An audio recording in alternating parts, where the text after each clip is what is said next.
if you talk to yourself in your head, if you Hmm. practice a script in your head, like before you go on a podcast or something, that's called mental talk, right? Right. So Google has created a mask that has electrodes that goes on your mouth and underneath your ear, and I don't know if it goes on your tongue. And when you do that, you can see what your mental talk is. Now, why is that? It's Huh. because mental talk is made possible because the same musculature that you use to talk is activated, but at a sub-threshold level. When crazy people talk to themselves, that activation is too high of a threshold. It just comes up. So Right. mental talk is something your body is doing. This is 100% proven, and we have this thing, okay? So it turns out that every kind of perceptual image in your mind actually is the same thing, that it's running the same architecture of actually seeing at a subthreshold level. That's what's happening.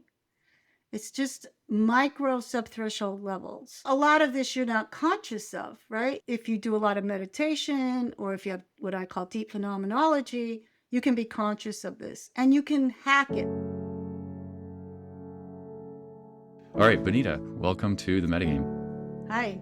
So, I actually was having a lot of difficulty trying to frame all the work that you do, and then just before we hit record, you had this one-liner which summed it up, and I'm just going to play it back to you, and I think this will be a great starting point for the discussion. You said that your project, your mission, the thing that ties all these things together is putting the psyche and the mind back into the body and putting the body back into nature. And so, what do you mean by that? Okay, so that's a big question. I liked hearing it being said back to me. So what I mean by that is that I think when I say we and when I talk, I'm going to talk mostly about Westerners, people in the Western tradition, which, even though there's a lot of cultural differences uh, throughout the continents, there's many, many people. I'm talking about the majority of people probably do enter this Western kind of mindset. If they're on the internet or if they're engineers, there's a certain Mm, that's what I mean by we, but there's, of course, many, many people that uh, would not be in this population group. So I just say that up front. Um, so what I mean by that is that we have um, we have folk theories about the body, the mind, and the psyche. And, we could say ever since Descartes, we have separated the mind as a kind of a ephemeral substance from the body, which is a more of matter or physical. Descartes couldn't understand how those two things could communicate to each other. We have a long history of separating through either philosophical analysis or even contemplation. If you think about even Buddhist meditation, when hmm. they're doing vipassana or when we do vipassana, we are looking at phenomenon that are objects in the mind, let's say. If you Right. look at phenomena that are objects in the mind, you will find that they're empty because they are objects in the mind. But there's an interpretation that that means reality is empty. So there's a whole strain of Buddhists. There's the Western Descartes analysis, substance separation, substance metaphysics separation. There's religion that separates something like an eternal soul or your will from the gross constitution of the body. You have integral theory that separates interiors from exteriors, where Hmm. interiors are kind of ephemeral, kind of subtle things, and exteriors are more physical. And then you even have today in New Age kind of folk theory, there is this notion of embodiment being thrown around. But when Mm-hmm. you look at a lot of people who are doing New Age embodiment, they talk about embodied, but what's happening is they get kind of emotionally hijacked, and then they go into some kind of psychological fantasy, which I wouldn't consider embodied at all. And so that's the first part, like the psyche and the mind. How can we put them back into the body? Mm-hmm. And I'll talk about that in more detail, but then I'm going to answer the whole first bigger question. And so then if we can put the psyche and the mind in the body, can we put the body in nature? Now, there's a pickle here. There is a psychological barrier to this because for most of us, if we think about nature, we think about Newtonian physics, Mm. that in nature, something moves something else, which moves something else, that there's this deterministic, or at least potential deterministic sequence from the Big Bang onward. And then if I experience my body, then and I say my body is nature, then I have a cognitive dissonance because I don't think my body is completely deterministic.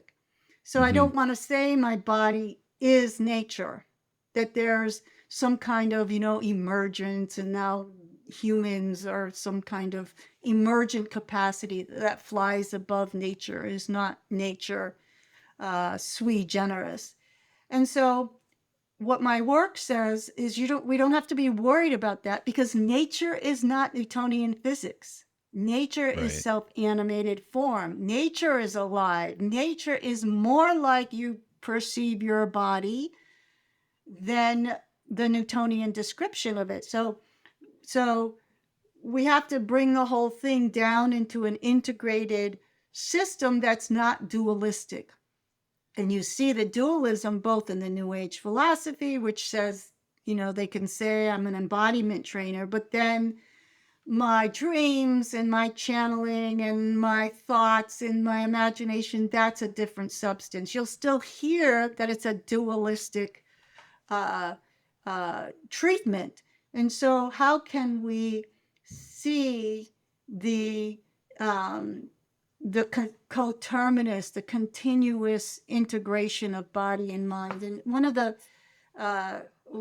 the inspirational things I say to people is, what if someday in the future, when people looked inside into their interior, that is also problematic because that's a complete Mm-hmm. construct, right? When you Mm-hmm. talk to a Chinese person or a Chan Buddhist and they point to themselves, what's inside? They're like, okay, well, there's a heart and there's some fascia. I mean, this is a complete Western construct to point to yourself and say there's an interior there. That's a mental fabrication using concrete relationships like interior and exterior. It's like my mind in my body, like candy is in a box. No, Right. but this is the mental construct we have when we say my interiors, right? But what if that move to go in that direction, what you discovered was just nature, just nature. Mm-hmm. So this is actually my experience when my interior I experience as nature. It's alive. There's a biome. There's molecules in my cells that are called, there are stations of ribosomes that are creating DNA, and there's all this ecology of nature. I mean, there's the cosmos inside me because the iron in my blood is made from the collision of galaxies. And so for me, that move inside and that move outside, if you're going to use that language, they both point to the same thing. So if you say, I want to get to my original nature, then is that word nature the same as when you point out there and say nature? And I would say yes. So that's my project. That would be, so a lot of us can buy into that linguistically, like a lot of us can buy into when I say, you cut down a tree, you take out part of my lung. But what would it be to have these entrenched mental models of separation and substance? Those are optional in the human condition. Those Right, ways right. of constructing what is reality are optional in the human condition. And my mission is to move them toward this other vision, because my hypothesis is if that happens, then there's like trophic cascades and insights that just fall out of that solve things like the meta crisis, like the meaning crisis. Why do we have a meaning crisis? Because meaning, fidelity, love, friendship, they all come from the body. They come from our animal nature. So if you're separated from your body, you're going to think there's a meaning crisis because you can't get meaning from thoughts looking at thoughts. It's just, to me, it's so freaking simple and Yeah. obvious. Right? So that's why we have a meaning crisis. Why do we have an environmental crisis? Because we don't see ourselves consonant with nature. We just don't. Even the people who are big environmentalists, and this is not how they construct their actual perception of who they are and what reality is. Yeah, so that was really well put. And I think there's a couple subtle things that I just want to highlight for someone who's listening along to this. Because I feel like everything you said is very easy to give intellectual assent to. It's like, oh, yeah, that makes sense. Like, why do we have these notions of separation? Why does our language make us feel disintegrated with nature, etc.? But I think there's some subtle things that push us into that more disembodied perspective. And one of the first ones that came up when you were speaking about this more Newtonian understanding of the world is that if I think nature is Newtonian, and if I think I am nature, then I have to sacrifice a couple things that I consider precious to me. And the first thing is free will. So if I think that I'm part of this deterministic cascade since the Big Bang, and then you tell me like, yeah, that's what you are, then I don't know how to square that with my first person experience of having choice. And a lot of people find that very uncomfortable. And I know some people that they don't find it uncomfortable, and they think free will is an illusion and it's totally fine. But I think that's one thing that makes it difficult for people to actually accept what you're saying. I want to hear you respond to that, but I thought I'd also share a very personal example that really connects with what you said, because it kind of grounds this a little bit. I was thinking, this is kind of cheeky, but maybe the meaning crisis is just the disembodiment crisis. And then the next thought that came to me was when I was younger and I was dealing with depression, quote unquote, when I was having a very depressed period of my life, one of the things that actually helped me out of it was taking really cold showers. And it seems like kind of like a corny thing, but the reason why was because when I'd hit the cold water, it would throw me into my body. I'd get into like a fight or flight type situation. My breathing would get more intense. And then by being in that state, I'd get out of all these kind of tangled thoughts and this sense of separation. And I'd feel much more connected to my body. And those types of practices I've just learned for myself over the years, like all the practices that get me more into my body make me feel better about life, better about meaning, better about relating, etc. So I'm curious what you think about the free will piece, or anything else that it seems like the Western mind needs to sacrifice, that has difficulty sacrificing in order to truly accept what you're saying. Yeah, I mean, there's so much here. Are we here for 11 hours? That would be good. Yeah, we can try.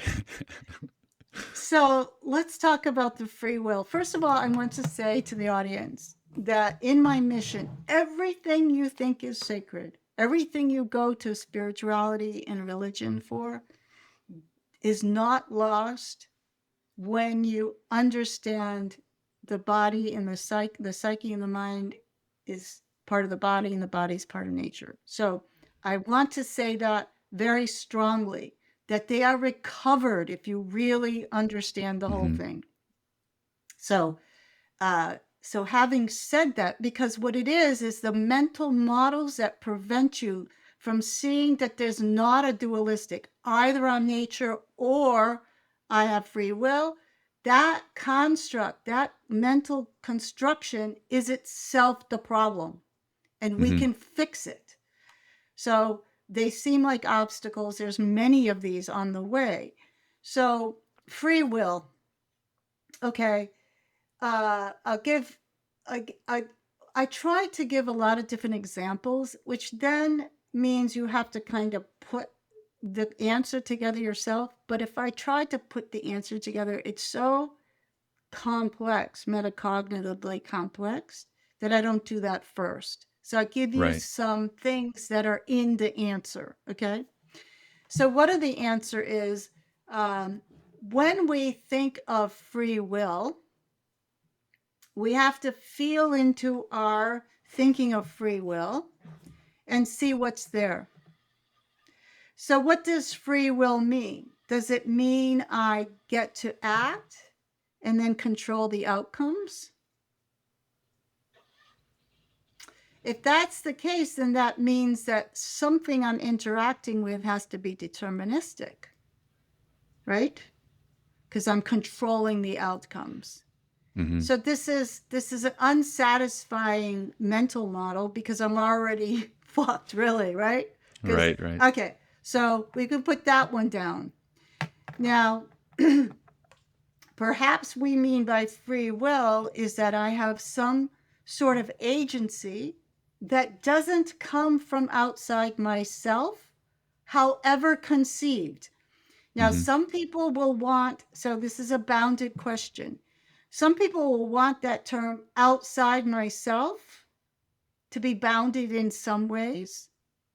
Some people want it to be bounded in other ways. Okay. So outside myself, we can go to the boundedness, but just that way of saying that I have agency and it doesn't come from somewhere outside myself. We have to then look at that, but let's just, Right. so is that free will? Well, you can say, does that satisfy free will? It satisfies my notion of free will. But I also believe that we live in an indeterminate universe. So even though the agency comes from inside myself, however conceived, then I don't have control ultimately over the consequences. Hmm. That's what you Now, mean by indeterminate. exactly. So there are gradations of determinacy. I pretty much know if I go to pick up the pen is going to come with me. But way down, if I'm an actor in socio-political space, I'm not Hmm. quite Hmm. sure what the outcome of my actions are. This was something Hannah Arendt spent a lot of time talking about, and yet I can still act. So I can't tag the notion of agency inside myself to control over the outcome as I get into these more complex conditions. So this is all up for you to decide what you mean by free will. You see, it's not an we take it as just, oh, free will. But what do you mean by free will? If you mean by free will, I think I already said that. Okay, so another thing is, what do I mean by free will? Now, I said to have agency that doesn't come from somewhere outside me. Now, in a Newtonian universe, this is impossible because in a Newtonian universe, nothing moves unless something else pushes or pulls it. And Right. everything is just everything pushing or pulling everything else. Okay? It's a continuous chain of causality. Exactly. So the thing is, science has gone beyond this notion of causality. This is one of the things that really bothers me about the humanists and about the people like in the liminal web or something. They Mm-hmm. keep beating up on science, and they're using science from the 40s or the 20s. They're using neuroscience from the 70s. I mean, science has gone a long way to being supportive. So, for example, in a Newtonian universe, if you have, I remember thinking about this when I was in high school science, and I read this science, and it said if you take copper and you wrap it around a magnet, you get electricity. You could put a light bulb at one end and I don't know, something, a ground at the other. I can't remember. Or you put two wires in a light bulb in the middle. Mm-hmm. And I would say, okay, you take copper, you wind it around a magnet, you put the two ends. Where does the electricity come from? And then I read the thing again. No, if you take, so it doesn't come from anywhere. It's not electricity. We use it as a third term, like, and then electricity flows. That's not what it is. It's just bodies in space. There's magnets, that's a body. There's copper, that's a body. And something gets animated.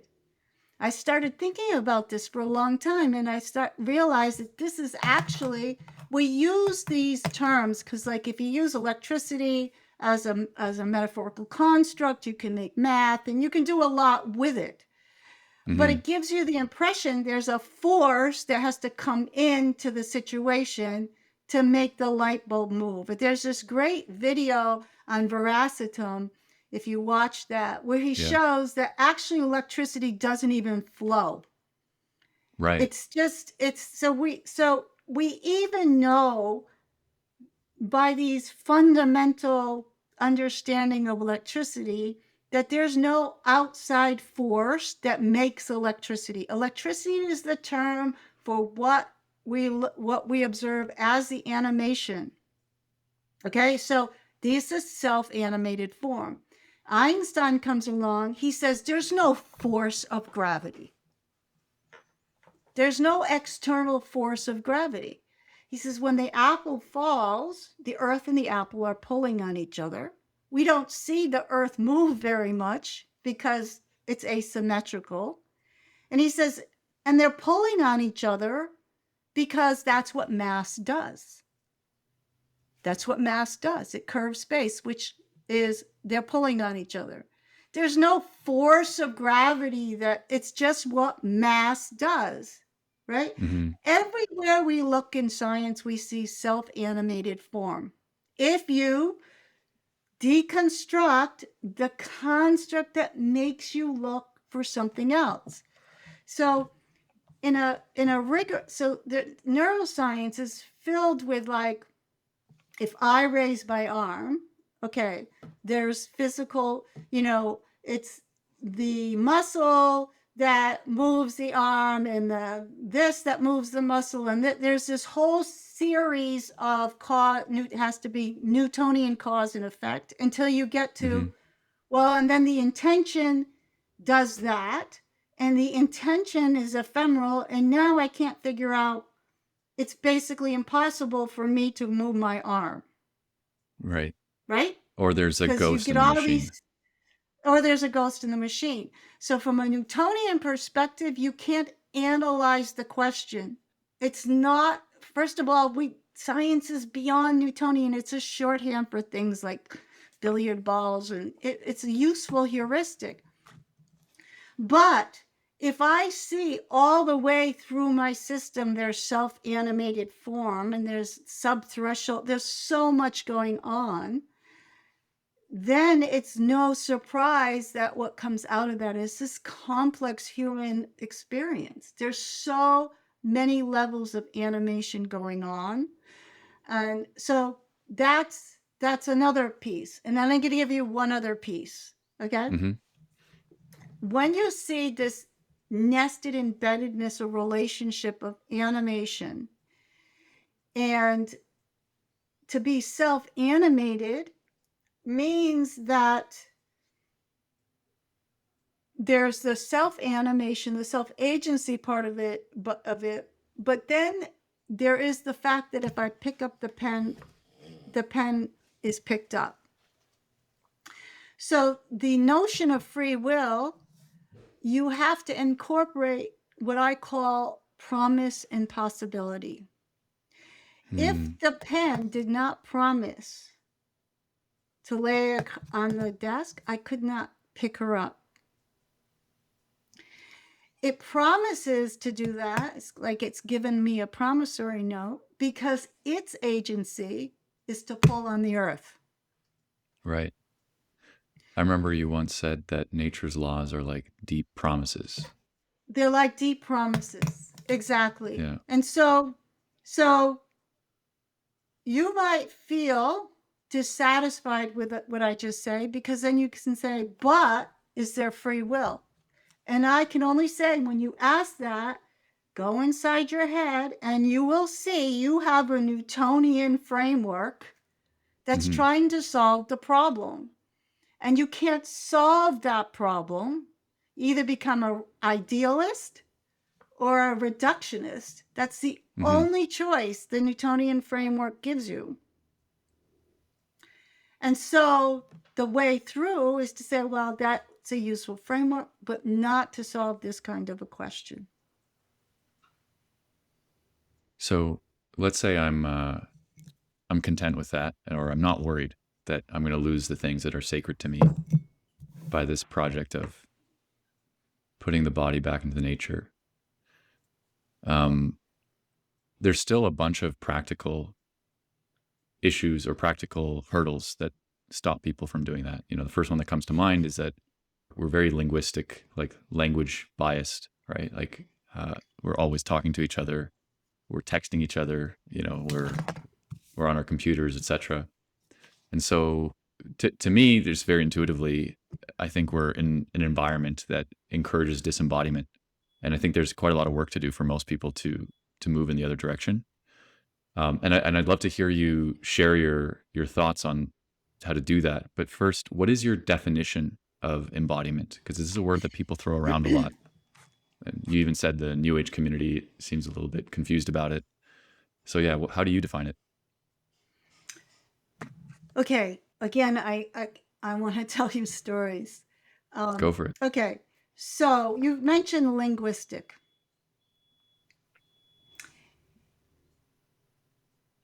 If you talk to yourself in your head, I'm not talking about the kind of subtle, we'll get to that, the kind of, you're thinking, but you're not practicing a script in your head. But if you practice a script in your head, like before you go on a podcast or something, right? And so you're actually have an oral, like an oral hallucination about, you can kind of, all right. So Google has created so that's called mental talk, right? Right.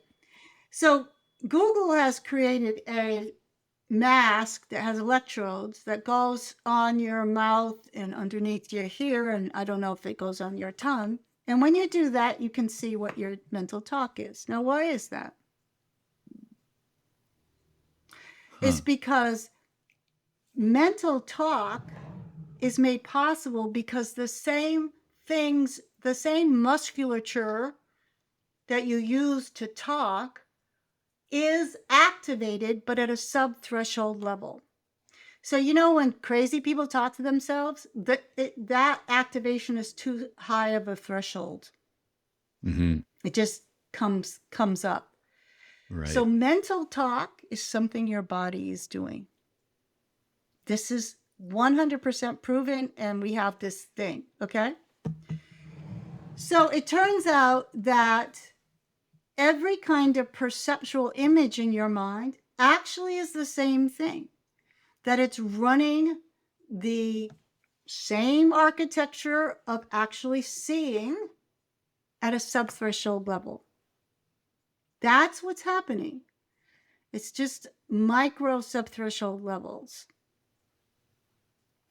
So a lot of this you're not conscious of, right? If you do a lot of meditation, or if you have what I call deep phenomenology, you can be conscious of this and you can hack it. Like a lot of thinking has to do, categorizing semantic clusters have to do with where you put your eyes. So if you have someone and I train them to keep their eyes still, and I ask them a simple question like, where do you live? You can't answer it because your eyes have to move. Because you categorize things by putting them in physical place, virtual places, and your eyes, your gestures are part of that retrieval because it's a virtual reenactment of how we go looking for things. Now, the science on this is extremely sophisticated now, extremely sophisticated. So nothing in your mental or psychic phenomenon comes from something other than your body. Right. Okay? So this is what I call embodiment. This is actually true. However, we have to understand if what we're perceiving are virtual perceptions. So when I talk to myself, they're sub-threshold reenactments of actually speaking. When I imagine, so even New Caledonian crows can do this. They can simulate, if you have a problem that takes 5 or 6 steps, so they have to pull the string to get the stick, to put the stick, there's 5 or 6 steps.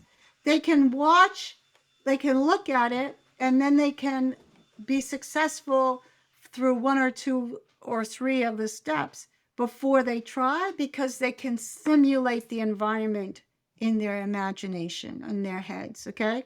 And when you simulate the environment, you're calling, like your legs are, if you have to walk, your legs are saying, oh, it's all micro threshold, sub-threshold. So there's sub-threshold enactments of what it would be to do that in the physical environment, okay? So there are all these micro actions. So, but what I want to know as an embodied practitioner is what part of the phenomenon are sub-threshold, are imaginary, are imaginative creations, and what are not. Because when I simulate the environment, then I can mash up. Although all the everything in my simulation comes from something antecedent in the physical world, I can mash these things up. So I can imagine having another set of eyes on my knees and go into the dream state and kind of getting some virtual dolly diffuse experience of what that would be like.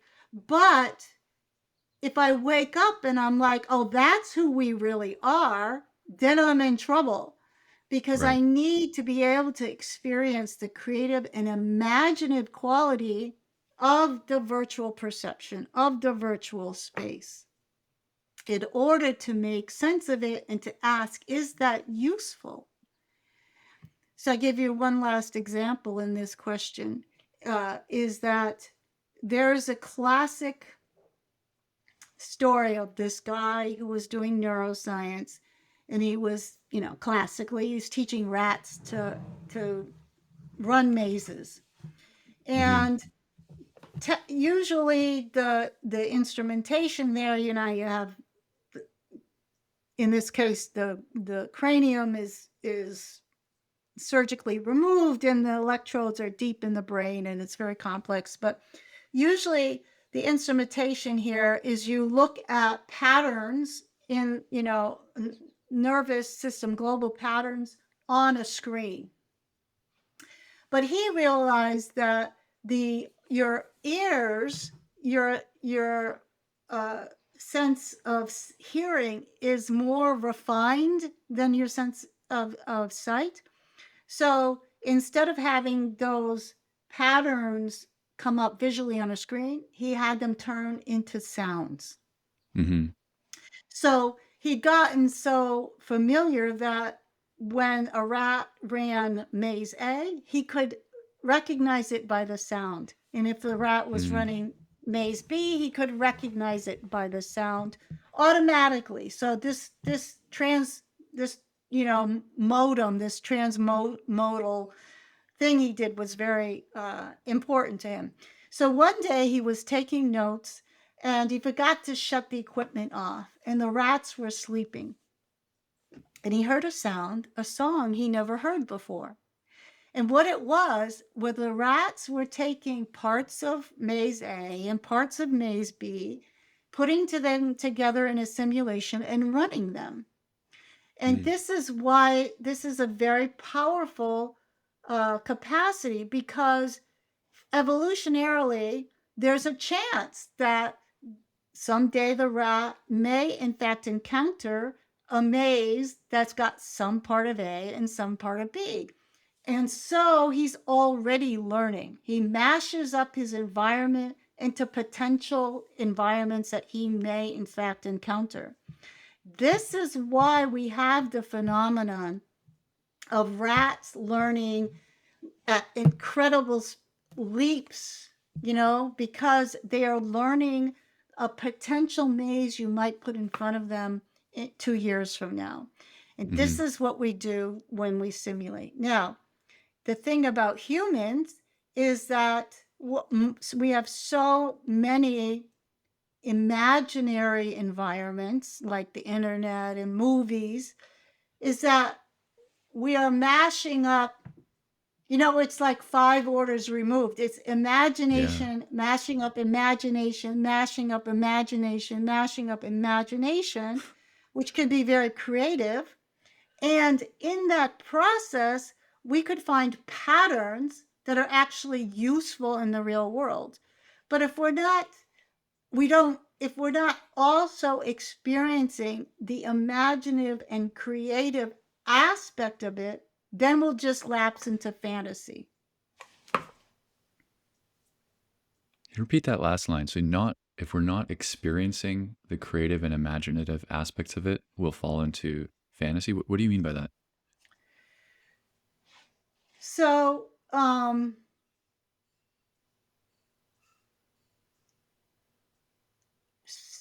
what I mean by that is, if I understand or understand something in a new way, like Einstein said, he said, you can't get a scientific insight through logic. It's a leap of imagination.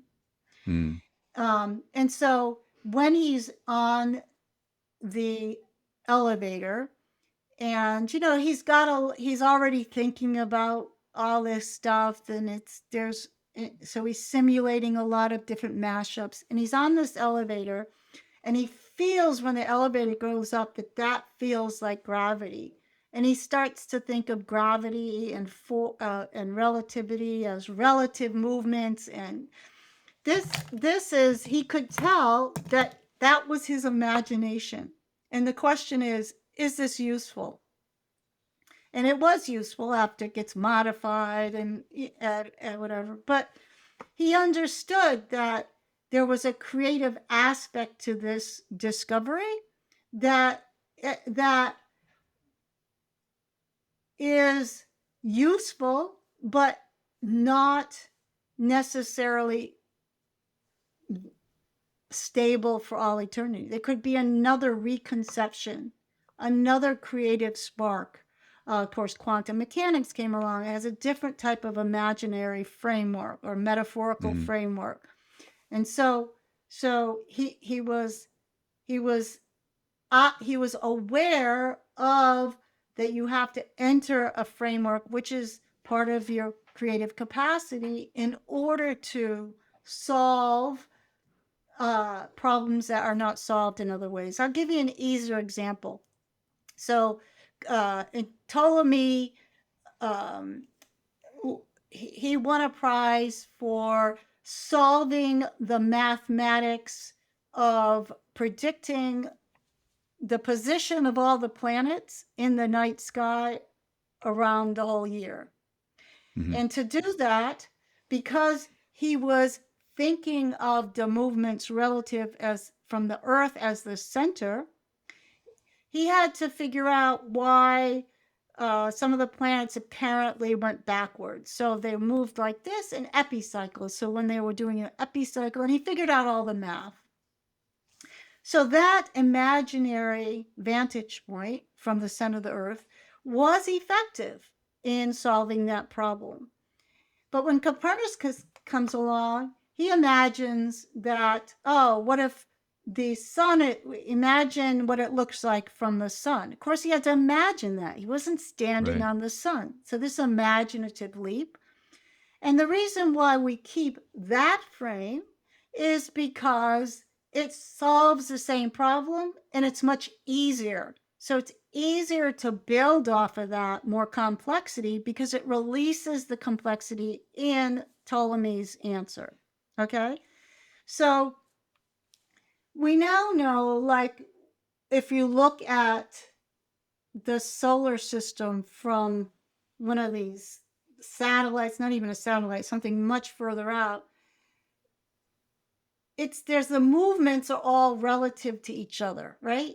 Right. Like the whole thing is moving and there's a lot more going on. And so the vantage point from which you're solving the problem is an imaginative frame. It doesn't mean there's something wrong or it's a Hmm. fantasy. But we need to come to terms with understanding this capacity to add a component into the question space. And if we're adding a component into the question space that we're blind to, then we're just we could be caught up into fantasy, right? We need to be able to understand that part of the solution that we're using. Yeah. So So it's I could say, well, it's like that because, God makes that happen. Well, all right. So if I enter into that framework, yeah, is that a useful framework? Maybe yes, maybe no. It's imaginary. Um, yeah. so this reminds me of pragmatism from an epistemological perspective. So all these models are right, quote unquote, insofar as they're useful for some sort of goal. The thread that I wanted to pick up on, and the reason why I was a little confused with how you ended the conversation about imagination just a moment ago, is that when you're adding all these layers of imaginative reality, so movies and digital environment, and like your friends are little avatars on Twitter, and they just keep building up, and then you spend 10 hours a day in this digital place where everything is actually just multiple orders removed from, if we can call it like the object level or like ground reality. To me, that's like the direction of disembodiment, and at some point you can actually have a deep disconnection with what maybe this is where nature comes in. You have a deep disconnection with nature, and there's this whole like towering Jenga tower edifice thing that's all based on imagination on imagination, and none of it is actually in service of the things that matter. And so, am I right in thinking that when you say you're putting the body back into nature, or even the first part of it, putting the psyche and the mind back into the body, it's like going out of that direction that modernity seems to be pulling us in, which is like just layers and layers of imagination, layers and layers of constructs and language. Yeah. So I can say a couple of things. Like, it's good that I'm imagining that I'm talking to someone, right? Hmm. If I were, it depends upon, what you think your cat is doing. If I had a different type of nervous system, I wouldn't see a person on the screen. I wouldn't, there's a lot of imagination we're bringing to this experience. I would just see Mm. pixels on a screen, some grayscale. Of course, as the technology gets better, it's easier for me to imagine and versus Morse code. I have to really imagine there's someone on the other side. Maybe it was easier then. So, but of course, we know the flip side of that is maybe you're not real, or maybe you're controlled. This conversation is, how do I even know you're hearing what I'm saying? Maybe it gets transmodal into something else or whatever. Or I'm a deep fake. You're a deep fake, or I'm a deep fake. So we know that these things can get out of control. There's a usefulness, but these things can get out of control. Now, having said that, I think that the ordinary person would say, yeah, but there's so much here and we can be so creative. And I would say this is also part of the fallacy that we live under, because I would say that if we can get the psyche and the mind back into the body and the body back into nature, there's questions and journeys and adventures and explorations in that direction toward the natural world, toward the concrete and practical, that I would say actually dwarf what is possible in between just human imagination. Now, I'm going to give you an example of that. So one time I had some people over here that were very bright people that many of you have seen featured on these podcasts. And we were having kind of a group discussion, and then we took a break and we're at the dinner table. And there was a side conversation about when the singularity would happen. So they were computing Moore's law and how many bits of information in the universe, and this conversation was going on. And then I said, well, this is very interesting, because all you're computing is the symbolic and linguistic bits of information. But how about all the information and all the molecules and all my cells and all the environment and all the cosmos? All of that is required for me to be standing here in the first place before I even utter a sound. How do you compute that? Well, you just leave it out of your calculation. And then they just dropped it, because that's what we're doing. We're just computing stuff from here into the virtual, versus everything that has been required over time through space. You know, the cosmology didn't happen years ago. If galaxies still weren't crashing into each other, everything would be removed from the universe. All of it. It's not like it's in the past. All of that is the bottom of the iceberg that allows me to compute Moore's law. And you're not computing any of that. And so it completely dwarfs the concept of Moore's law and the singularity. So this is complete falsity. And so what I'm saying is there's more information, more beauty, more adventure in that direction than in this metaverse, you know, your mind talking to your mind and other minds. It's just so limited. If you look at the shelf life of a podcast, I mean, everything is kind of burning out really fast now, because there's only so much you're going to do in this limited realm of experience. And so that's another thing that I see very clearly, that no, you're not going to give up the infinite exploration of reality by entering an unreality. There's more infinite adventures and information and beauty and surprise in the other direction. So a couple things come to mind here. First, you're scrambling all my spatial metaphors, because I'm becoming very aware of them. And I was about to say that there's more creativity and inspiration and adventure downwards, because my spatial metaphor tells me that the body is down. But then what's interesting about that is down feels more limited, because the ground is there, and then I stop measuring once I hit the ground. And that's why this idea of like being uploaded, Yes, you know, or going to space, going up, or the singularity, it feels like more like a frontier, but it definitely isn't. I mean, it's clear to me that it isn't. It's just my spatial metaphors limit me And when I think about this, This is why it's very hard to get out of it, because all yeah. these things that seem trivial are reaffirming what you're trying to move away from. This is my beef. For example, I've had this conversation with a couple of metapsychologists, which is why I don't speak with them on their podcasts. Because Mm, I say, okay, your system is beautiful, right? There's this nested set and there's emergent levels. And you might be quick to say, oh, but it's continuous. I say, but there's epistemic leakage in the way you have your model and the way you talk. So when you say down, that has the epistemic leakage that there's not a lot going on there.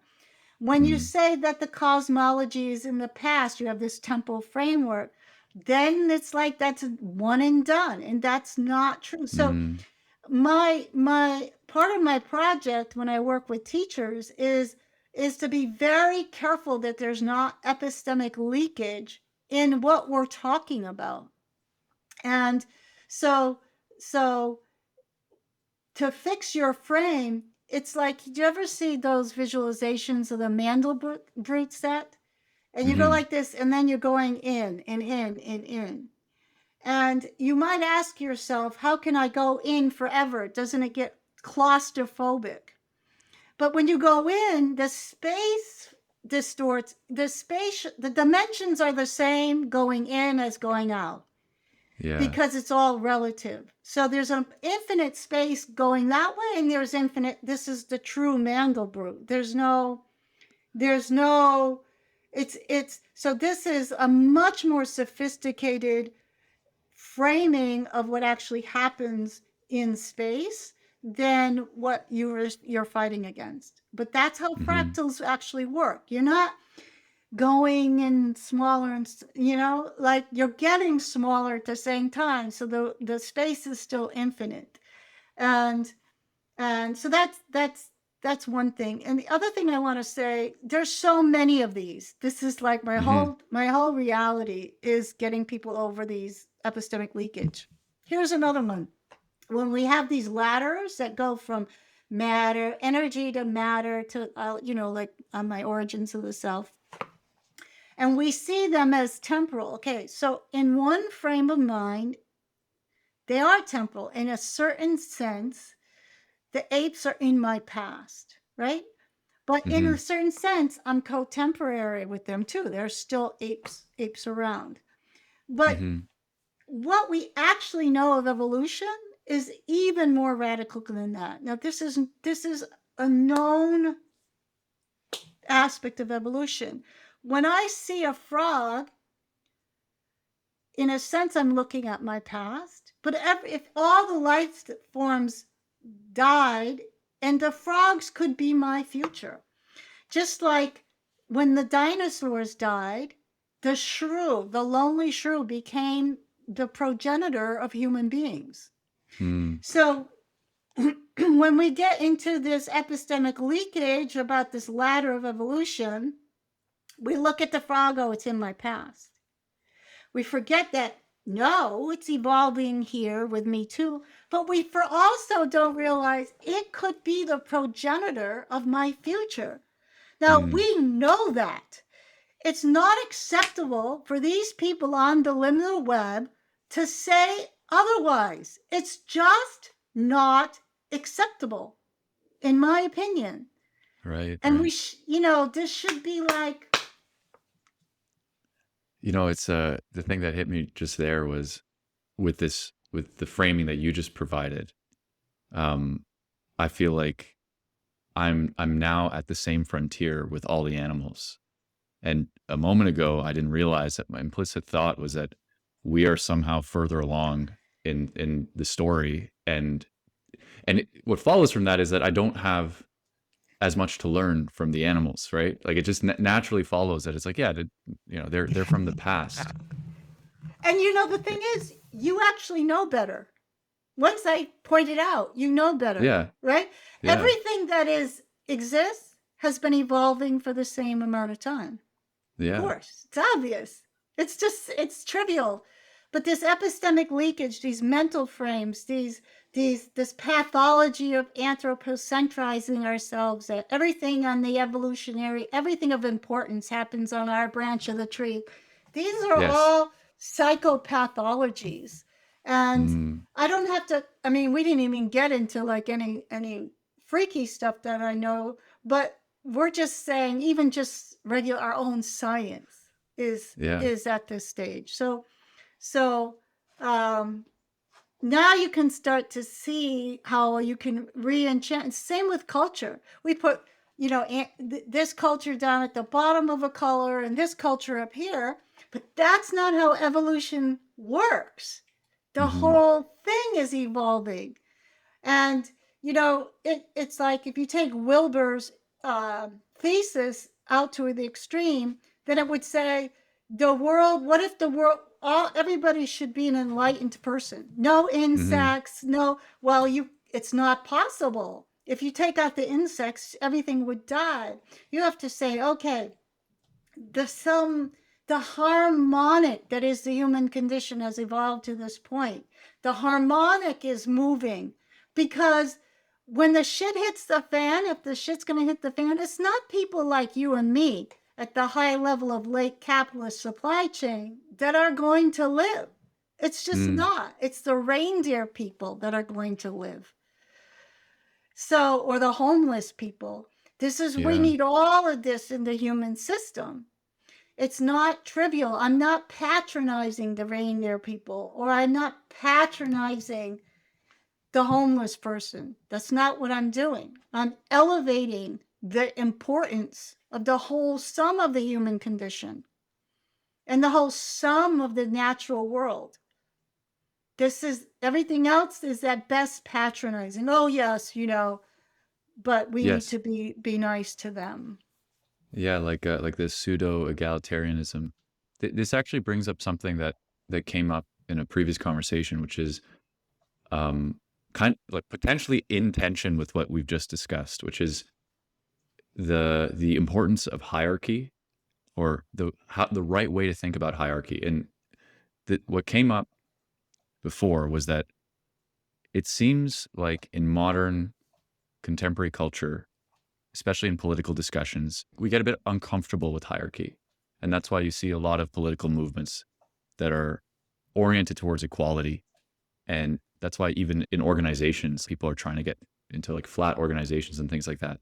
And I just know from my personal life that, some people are better than other people in certain dimensions, and you should learn from those people. Some people are wiser, and you should learn from those wiser people. And that creates a sense of hierarchy. And hearing you describe this, I don't know what to call it, but this perspective of reality where it's almost like everything is at the frontier. Uh, it seems like uh, it seems like there. I mean, a naive understanding of that might remove this notion of a hierarchy. So I just wanted to understand how you think about hierarchy, and maybe there's actually a better construct here. And I'm also Mhm. just running into these spatial metaphors again. So, um, hierarchy is an interesting frame of categorization of phenomenon. And this framing is real. I mean, it works. Let me just, you should cut that out because if I use the word real, it just doesn't work. Okay. So I think hierarchies exist. I think that they are important. And but I think we are, again, we need to be multivalent about how we categorize experience. So they used to, for example, uh, categorize or explain herd dynamics in horses primarily around the phenomenon of the dominant stallion. Hmm. And of course, there's many behaviors that are organized around the hierarchy of the stallion. But there's many behaviors that have nothing to do with that.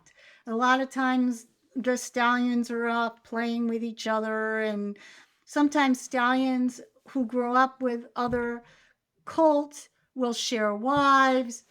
And the other thing we notice about hierarchies, and this is true in all organizations, except people don't look for it, is that there is no hierarchy where in all complex hierarchies versus like really stupid ones, like formal hierarchies, like the military, where it's just not, even in the military, it's possible to do this, but A can be higher than B, that can be higher than C, that can be higher than D.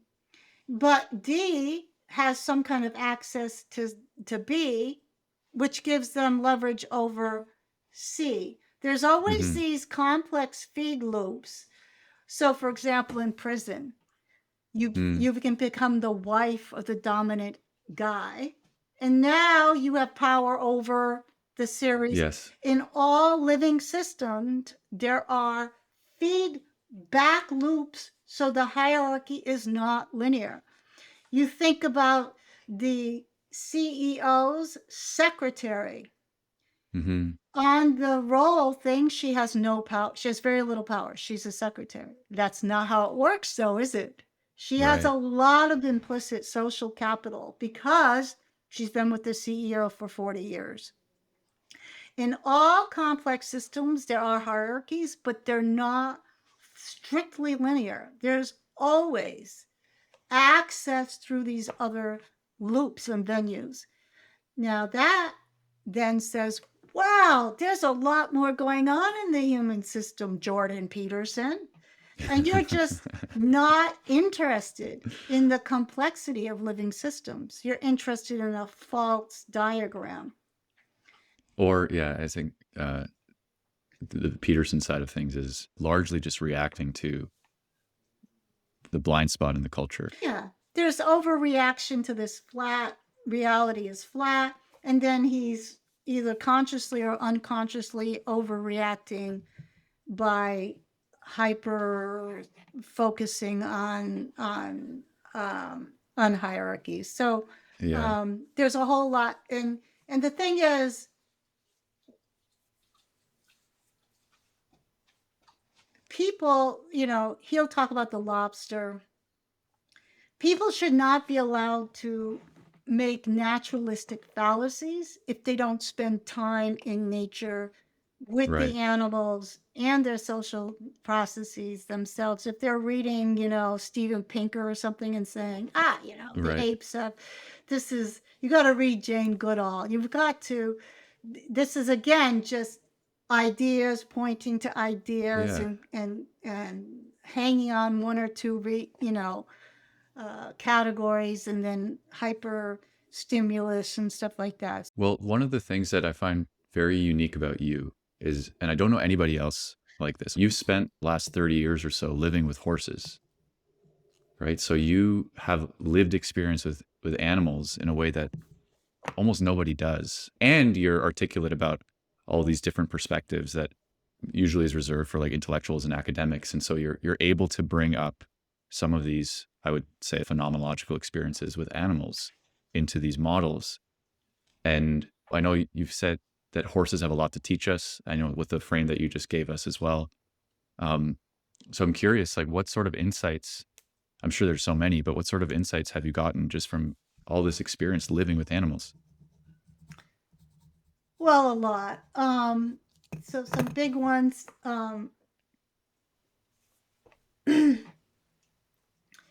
So I used to, I've had many different phases in my life with horses. I used to ride competitively. 100-mile endurance races was mostly what I did with horses. But when you're working with horses and training them, you also trying to understand. One of the interesting things about that sport is you can't have a nervous horse. You can't use aggression or dominance, because anything that brings up anxiety in a horse will decrease its endurance. So you have to learn how to have a wonderful partnership with a horse in order for them to freely run 100 miles, or else they get strains and you get pulled from the races and stuff like that. So, but one of the journeys I've made with horses is that I used to be involved in the National Qigong Association for a long time. I was the president of the National Qigong Association for 4 years. And I was the president at the 10th anniversary, and we had this big conference gala at the University of Colorado, many hundreds of people there. And, it's an interesting conference because you have all these Qigong teachers. And so when people first come in, it's like buzzy and talking, and you can, like any other conference. But after a couple of days, people are doing Qigong, the teachers are there, everybody's channels are opening, the space is very transpersonal, no one's talking, you look in people's eyes, and there's like, so on the third day or something, when we had the like big presentation, I did a speech. I had a great, I was the president, the CEO was my good friend. And afterwards, people came up to me and they said, I don't know, they were projecting all this guru shit on me. And I had this extremely visceral feeling. Like I had to run into the bathroom. I felt like I had gum in my hair. And when, I was a kid, I had really long hair and you'd get gum in it, or the boys would put gum in it or something. And you had no choice. You had to cut your hair. And so this was so strong a feeling to me. I'm like, I'm not doing this anymore. I'm going to put my horses. I was doing Qigong with horses. I'll put my horses between me and the people. So when the people thought, oh, Remington visited me in a dream, like, that's fine. The horses could deal with projection. So that was my first thought. But then the less I did and the more I watched, I was like, fuck, the horses are better at what I want to do than I am. And they're not doing anything. This was like an inquiry I had for 30 years. I started doing less and less. I've seen amazing things because they're just horses. So then I wasn't riding 100-mile endurance races anyway. This was like, I got a stallion. I wanted to understand this land. I was really hooked on understanding what is a horse? What is this energy? What is going on? Then my third phase was not just standing by and letting them do it, but saying, I want to be like that. Basically, I was saying, I want to be like nature, because that was the difference. They were a body that was still embedded in nature. And so I had to, and I give workshops like this that are very fundamental. I'm like, you're going to move that foot a half a step back. Okay. And I show them, I don't even have to as soon as I think about it, the horse's foot goes back because I'm completely aligned in intention and body. It's very simple. And then a person uses a stick and they whack, and nothing happens. And then I'm like, well, what's happening in your mind? What are you trying to do? And they're like, I'm trying to get the horse, which means they have projected a theory of mind on the horse that they're talking to. Immediately, with this simple instruction, the average person is a balloon of imaginal complexity. This, I think, is a problem. Like, I think we should have the capacity of imagination, but it shouldn't like arise out of the body spontaneously that we don't even know what's going on. And that's how most people are, without a doubt. So my courses sometimes are these simple little things, and then people have this cathartic moment. It's the simplest, like taking a shower. You tell people, take a shower, and people are like, that's so stupid, right? No, these are not trivial. And so this can make you kind of despair that the amount of re-education that the human system needs is huge. I'll give you another example. I'm teaching a course on the self. It's got this feature. We're on the session of the course that's the psychedelic self, the part of the self that the structures can be more porous and the schema can move around. You can have these non-ordinary experiences. So we're trying to describe non-ordinary experiences from a very fundamental level, okay? So like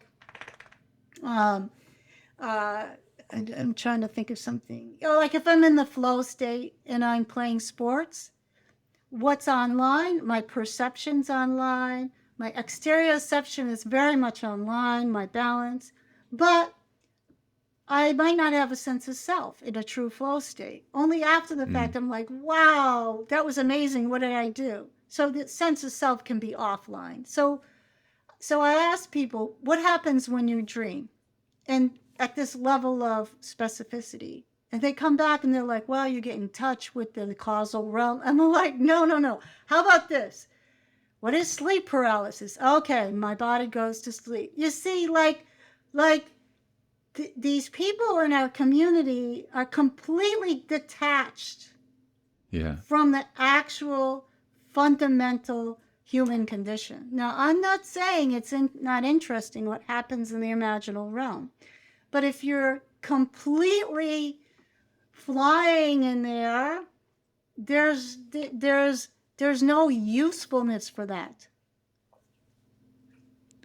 Just to pick up on what you said with the horses, when you're communicating with the horses without all that imaginal complexity and they're responding to you, what exactly is happening in that process? Like you're conveying an intention to them? Like just tell us a little bit about that. So, and I'll start somewhere and I'll bring it down. So, in Qigong, you use imagination and intention because it can help you take a posture. So if I imagine myself being a big bird, okay? So that's how we use imagination and intention in Qigong because it is associated with the posture, but we understand that the relevant thing is the posture. Okay, so I'm not saying I don't use any imagination or intention, but I use it to help my posture. So sometimes people are contracted and I'm like, strut like a peacock. Because if you don't give them the imagination, they won't be able to do that with their body. So that's primarily how we do use imagination and intention in the horse work. But when you get really good at it, you don't need that. You notice that just bodies in space, there's gestures. It's very hard to explain. Like I can have someone sit on a chair and we work in an open barn and just have them watch what comes up. And the horse is just there moving around. And the horse will make these little gestures. If they're nervous, they go like this on the floor, just like we talk, like about the weather. And then they start to do very interesting things. And they look very intentional.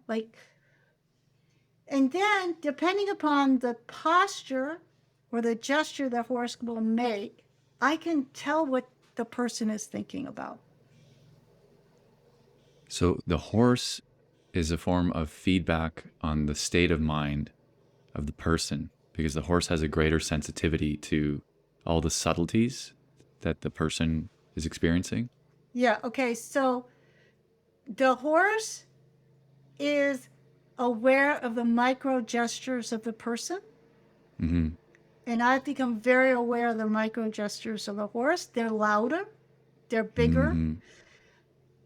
And like Hans, the famous horse who could count, because he could tell the eyes. Are you here? Yeah. Okay. So what you notice is that there's a lot of information that's just in the perceptual body and the other body. And this is what I was saying, like our thoughts are, there's micro gestures.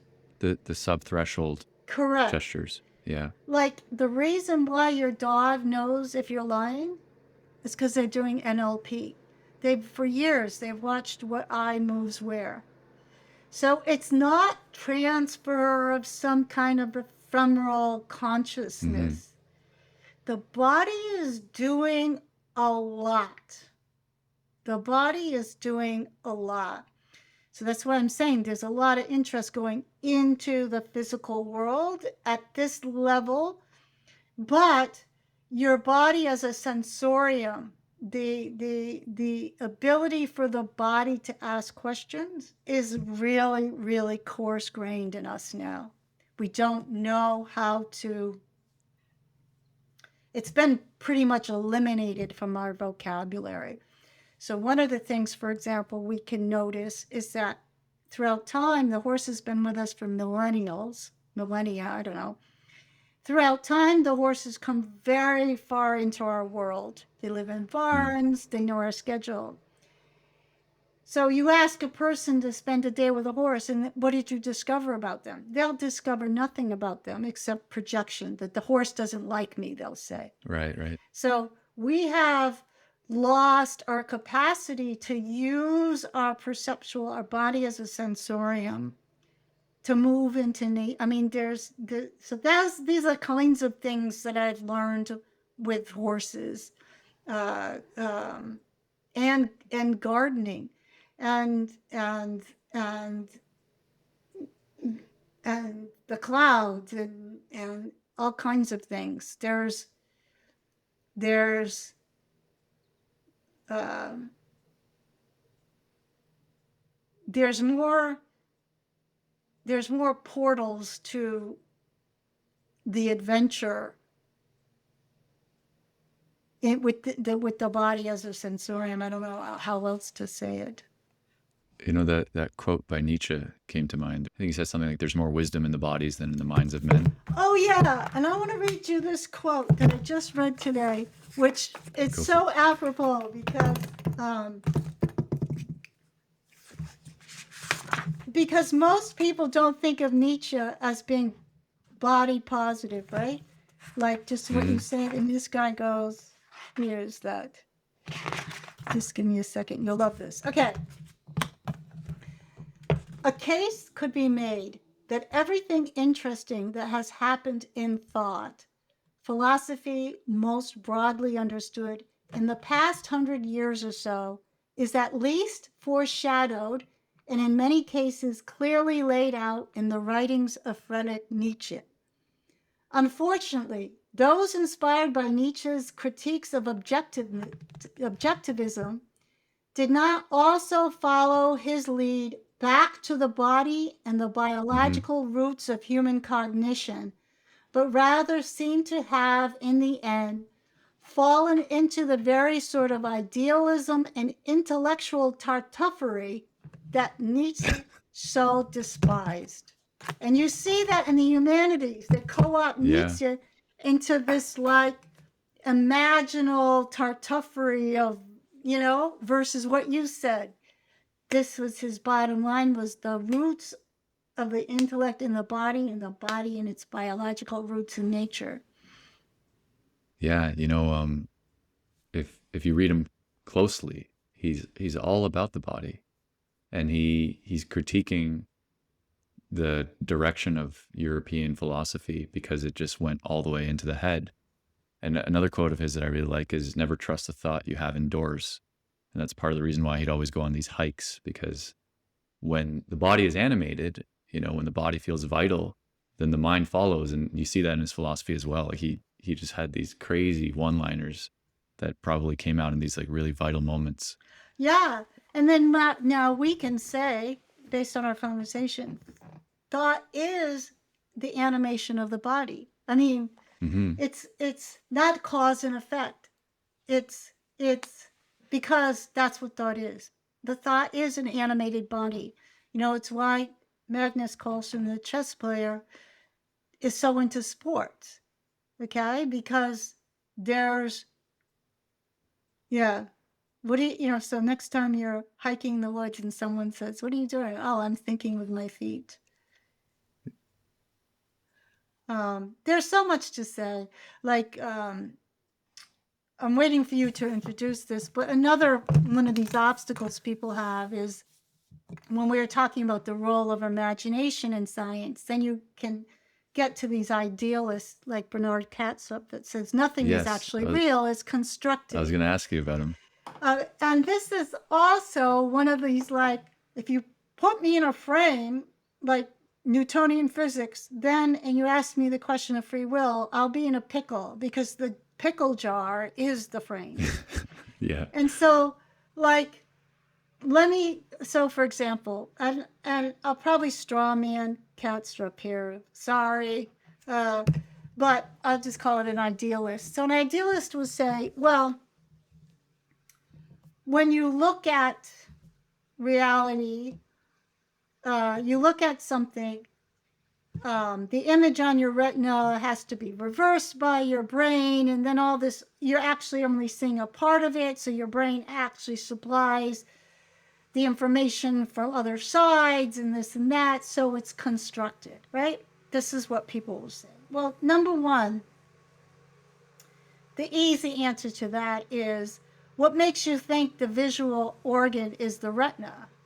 The visual organ is the lens and the retina and the this and the that and its interaction with it evokes the sound. That the visual organ is multifaceted holistic system.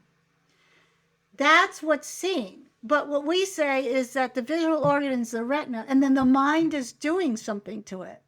And I'm like, well, if you stop at the retina, then you're going to have this problem. Okay? So that's one thing.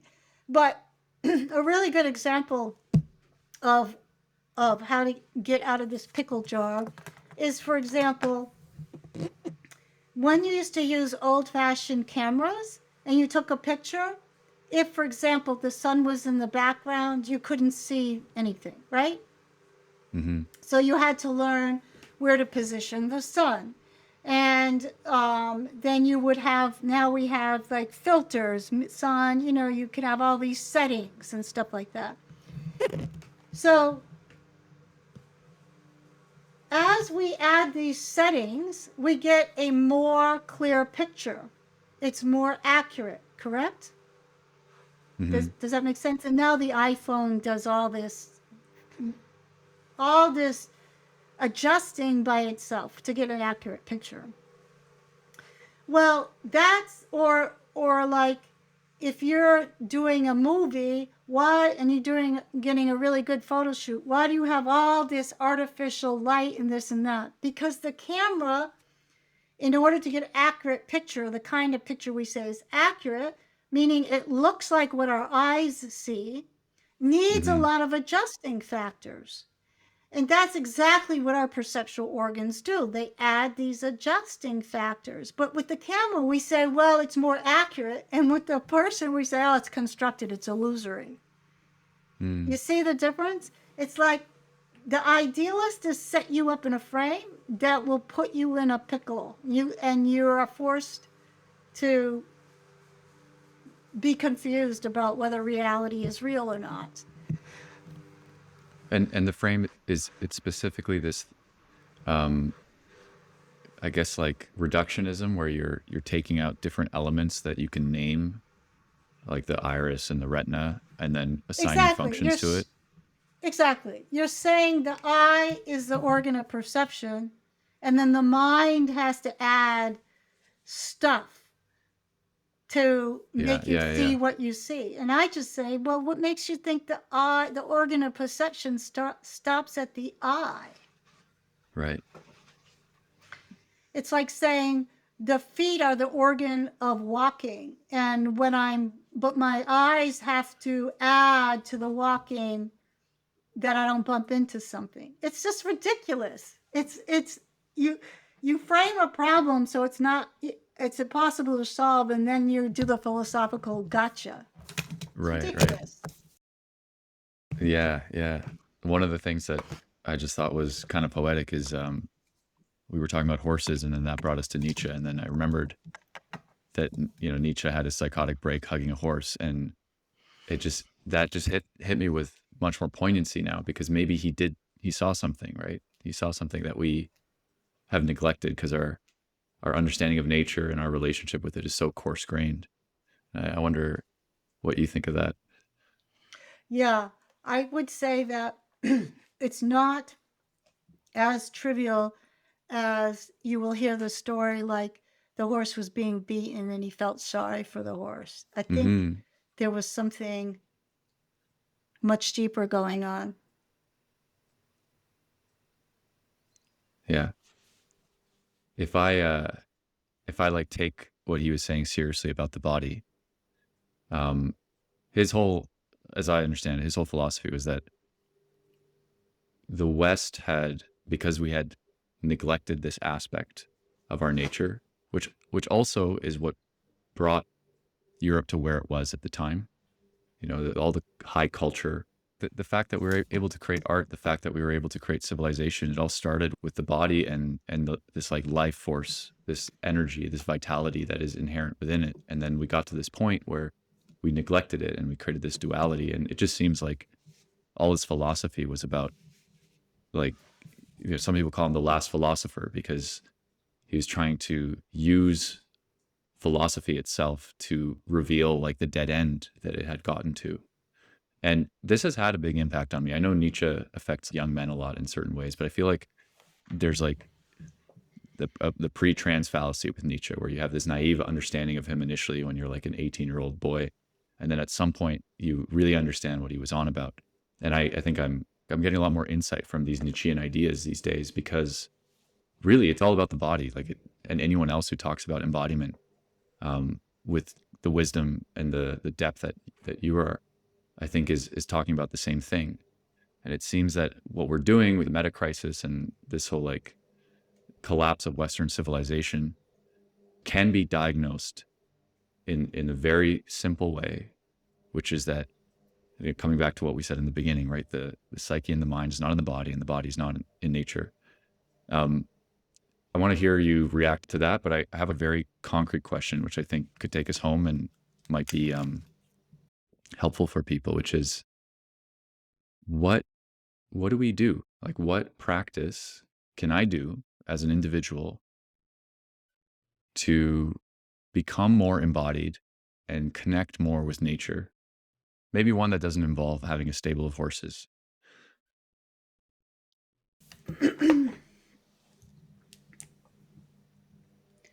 I think that the first move is,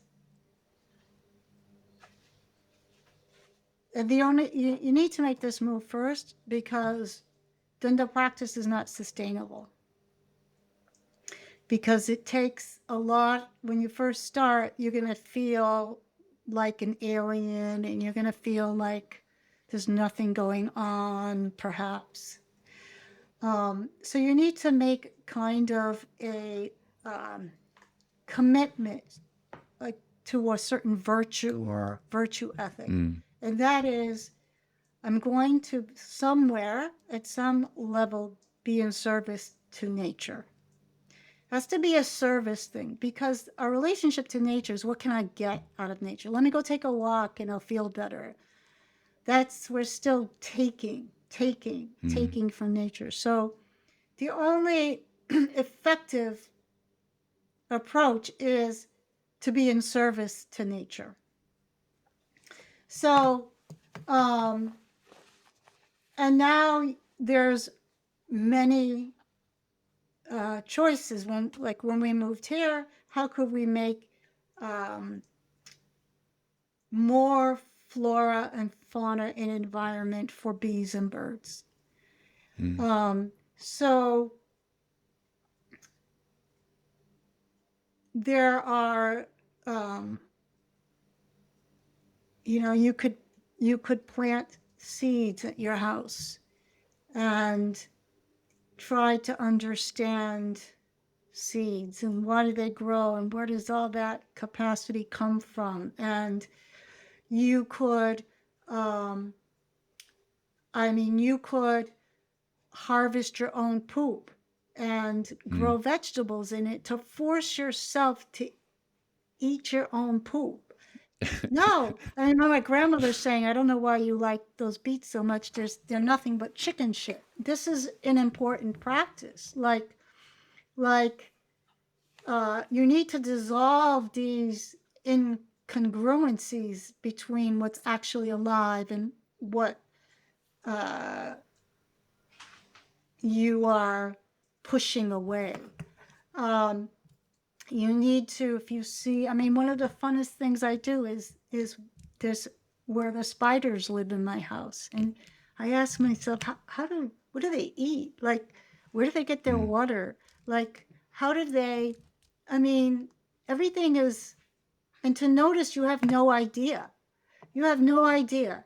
You don't know anything about this. And go on a journey there. Um, when you have your dog, don't force it to live in your world. Figure Mm. out, where does it want to walk? Why does it want to do the way? What if your dog wants to play with you more and you don't want to? What if I turn the tides? What if I just turn the tides? And, uh, I had this young man over, and I have this big white dog. He's a farm dog. He's a lot of dog. And this young man, he was rolling on the grass with him, and they were having so much fun. And I remember we used to do that as kids. People don't do that with their pets anymore. Their pets are Yeah. have to be like people now. Like, uh, people don't do that because they don't know how to use their body playfully. I mean, I know women who've said this to me. I want to play with my kid, but I don't know how to do that with my body. Mm. Literally. They get on their hands and knees and they're stiff.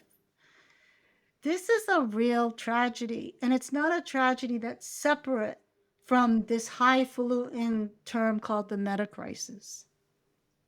And that's one of our problems. Many people are trying to work at that. You can't get to that. It's a thought, it's a meta concept. Mm. You have to repair what is broken right in front of your face.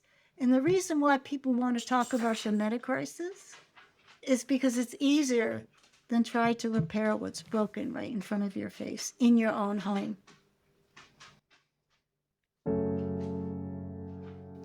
V, thanks so much for this conversation. Is there anything else you'd like to close on or leave everybody with?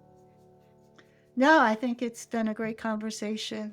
I just wanted to throw in an anecdote that when I graduated from college as an undergrad, I was a double major in a science and neurophysiology and in philosophy, and I did my bachelor's thesis on Nietzsche's will to power. So he's been part of my life for a long time.